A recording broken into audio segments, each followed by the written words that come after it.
hiring every day. Call center lang yung industry na hindi nag-stop sa pag-hire ng tao, no? Ayan, so may bago na naman nagtanong dito sa channel natin, no? Sabi niya, yung subscriber here and start na ako sa Alorica ng training, no?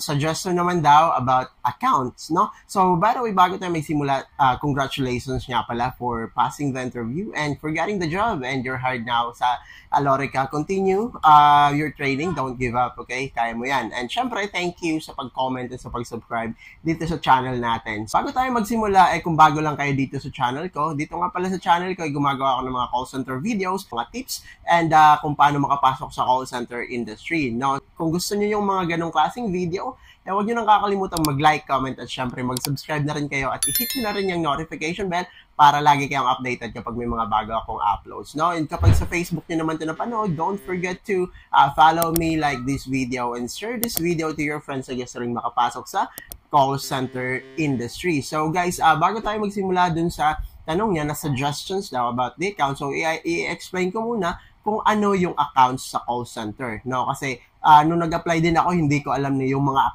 account na yan.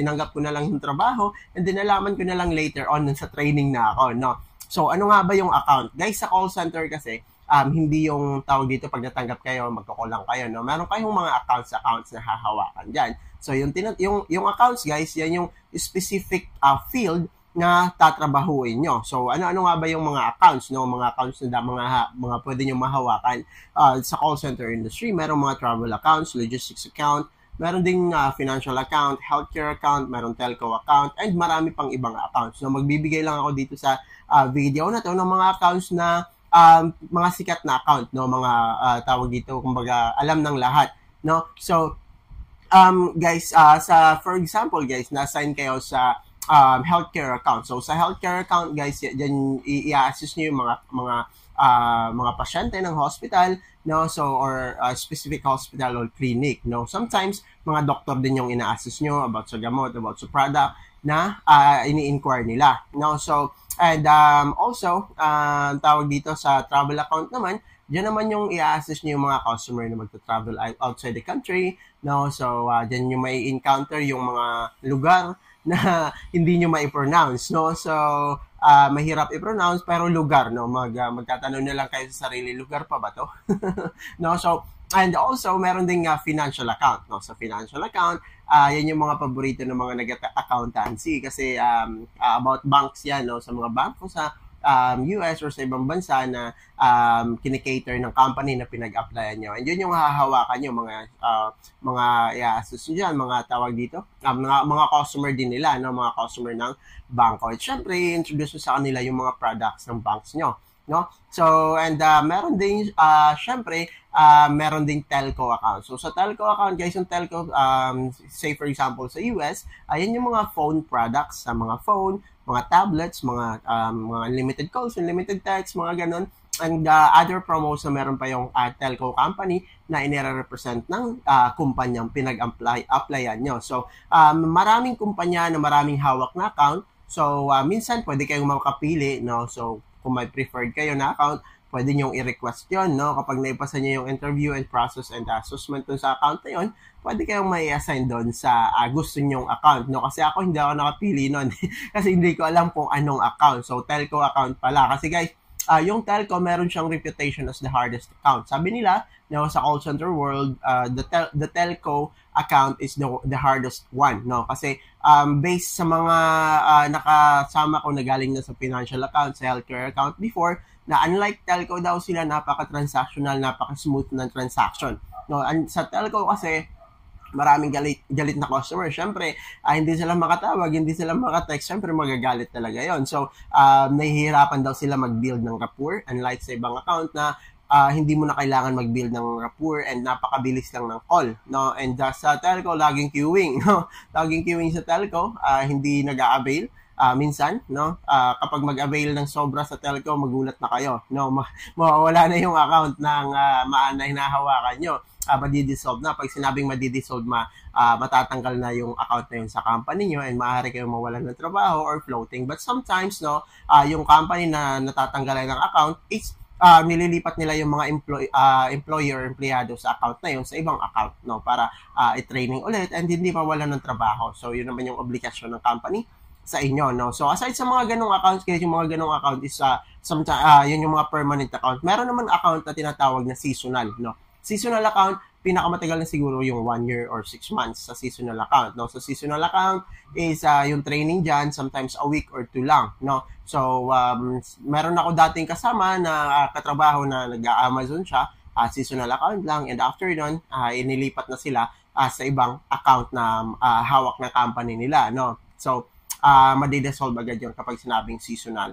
So, bibihira lang and mabilis lang ma-dissolve yung account na yun, no? So, may specific time, say for example, for 6 months lang yung account na yun, 6 months lang kayo magtatrabaho sa account na yun, and kapag tawag dito, kapag as a seasonal account kayo na-assign, so and natapos na yung contract ng seasonal account, so it's either ililipat kayo sa bank account or floating kayo. Pag sinabing floating naman guys, no, waiting kayo for available position sa ibang account. So, ibig sabihin na maaaring wala kayo ng trabaho, no? Ready for, tawag dito, ready kayo to take any vacant position sa ibang account, no? Sabi nyo nag-comment is suggestion daw. So, I can't really suggest about what is the best account, no? It depends on, depends pa rin sa inyo kung saan kayo mas komportable. So, kung gusto nyo na tawag dito, smooth lang yung transaction, mga tawag dito, hindi galit yung customer, minsan lang. So, iwasan nyo yung telco, no? So, iwasan nyo yung telco based on experience din, no? Well, sanay na din naman ako sa telco. Magta 2 years na ako sa telco. And the best pa rin, when it comes to compensation, telco is the best, no?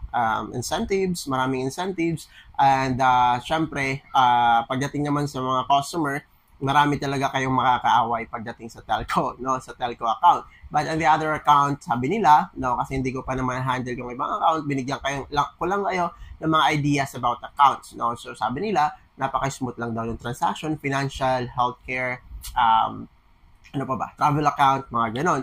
So, marami pang ibang account, no, DoorDash, mga food delivery. So, ang daming account sa call center. Kaya guys, sa call center, hindi nawawalan ng vacant position dahil sa sobrang daming customers na siniservan ng call center or ng BPO, Business Process Outsourcing, is hindi talaga mawawalan ng opening call center, no? Kaya in fact sa dami na ng call center agent ngayon dito sa Pilipinas, short-handed pa rin sila, no, when it comes to employee. That's why so yun lang guys, no, basic information about the accounts.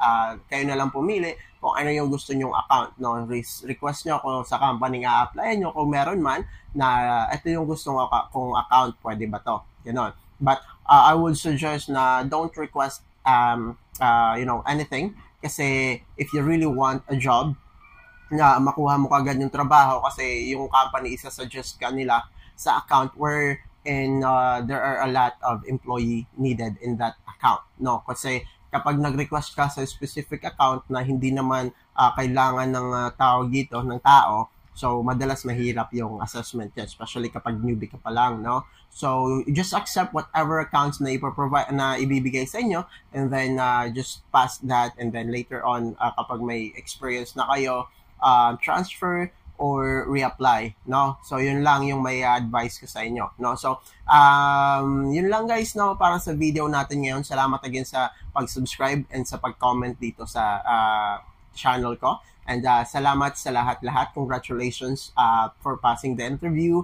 And also, congratulations dahil nakuha mo na yung trabaho. Again guys, kung gusto niyo yung mga ganitong klaseng video, don't forget to like, comment, at syempre mag-subscribe na rin kayo at i-hit nyo na rin yung notification bell para lagi kayong updated kapag may mga bago akong upload. So syempre kapag sa Facebook nyo naman ito napanood, don't forget to follow me, like this video, share this video to your friends na gusto rin pumasok sa call center industry. And of course, if you do have any other question about call center, don't forget to drop a comment down below and gagawan ko yan ng video or sasagutin ko yan.